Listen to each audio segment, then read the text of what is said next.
So the Blue Origin mission was a success, I guess, and people are having all sorts of opinions, including that if this actually happened, if this was necessary, and if this wasn't the silliest thing of all. And we're here to answer some of those questions. But first, I need to torture you with a bit of cringe stuff. Got it? 1, 2, 3, taking up space! Tamir's in space! Okay, I think that's enough. I think the clip is like 1 minute long, and it's already 10 seconds in, and it's 10 seconds too long already. But yeah, the thing is that 6 women were in this capsule of Jeff Bezos' capsule and sent to, let's say, quote unquote, space, which is the first thing that people are having some trouble with. But it was technically space. Thanks to Suarez for sharing this diagram of Blue Origin's 11-minute journey to the edge of space. Edge of space is the right word here.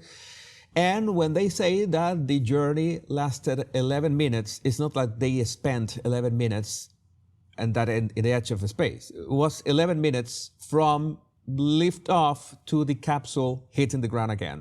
So it was the complete trip from beginning to end, from being on Earth, coming back to Earth. So they went beyond what is called the Kármán line, which is 100 kilometers, around 60 miles, 66 miles, which was pretty much the same journey that William Shatner did some time ago. And then, well, it's pretty much like you have a big rocket in the shape of a huge Johnson, because you know that's I guess that Jeff Bezos has that kind of humor as well. And just before 3 minutes into the mission, the capsule separates and it basically bounces. That's this little bounce that you can see from this point to the edge. Okay, it's like 3.5 minutes into the mission. Then they cross that Kármán line and officially enters space, which is pretty much, I remember one time that I had a layover I had this connection in Chicago O'Hare Airport, and I didn't have time to visit Chicago, but I could like go out the doors, step on the sidewalk and say, okay, I visited Chicago, and I just came back to the airport because I needed to take the next flight. So that's basically what this was about. But I was technically in Chicago, okay? So I visited, I can say that I visited Chicago at that time. So they experienced some weightlessness, as you can see in the cringe video. We're gonna see a bit more of the cringe video. It's okay. Leave Flynn up there. Flynn, bye. You look. Flynn, I gotcha. Not gonna lie, the weightlessness and of course the line of the Earth, watching the line of the Earth would be really nice, quite an experience, because it's not like something that you're seeing like the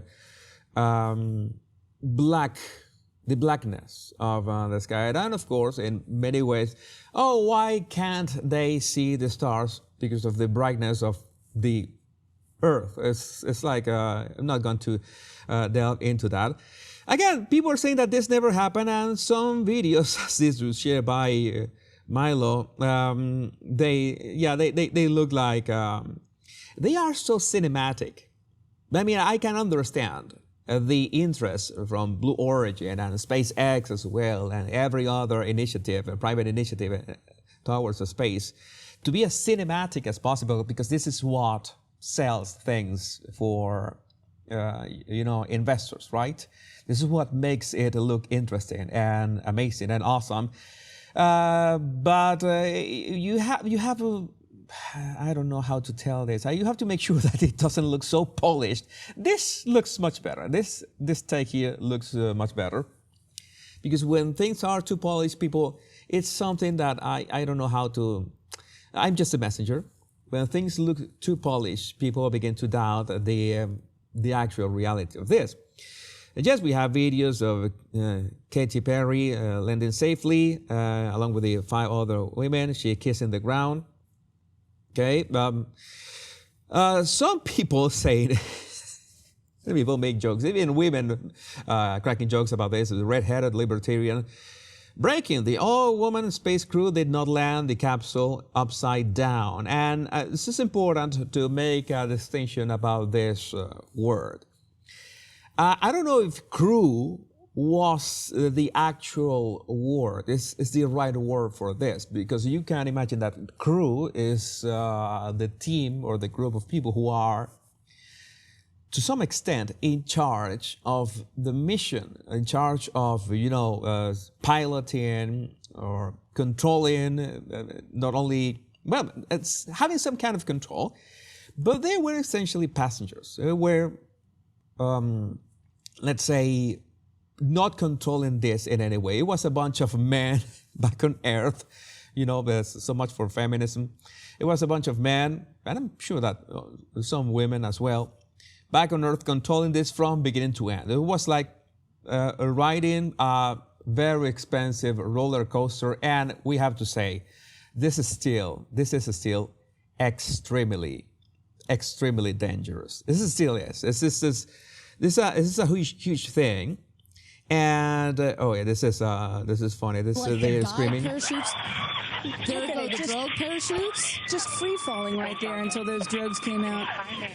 And then next will be the main. They're free falling. They were screaming inside. Yeah, it was like a roller coaster. That's why so many people are cracking jokes about this. And Jeff Bezos, we don't know why he was so excited. Jeff Bezos had an 11-minute timeout from his girlfriend, so I guess that's how you spend $50 million. And he almost tripped.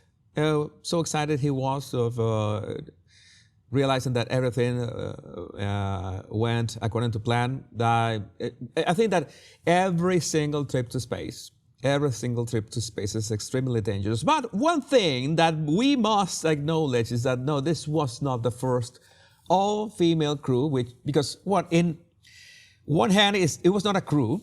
We already know it was not a crew, and it was not the first all-female spaceship, space flight in history. It was actually 62 years ago from Valentina Tereshkova, who spent 3 days in space. You know that Russians are made different. So yes, it was like almost 50 orbits around Earth. That was tough. But let's go back to this, and let's go back to the silly video. I'm going to play the silly video about it and mute it. I don't want to listen to this. You're right.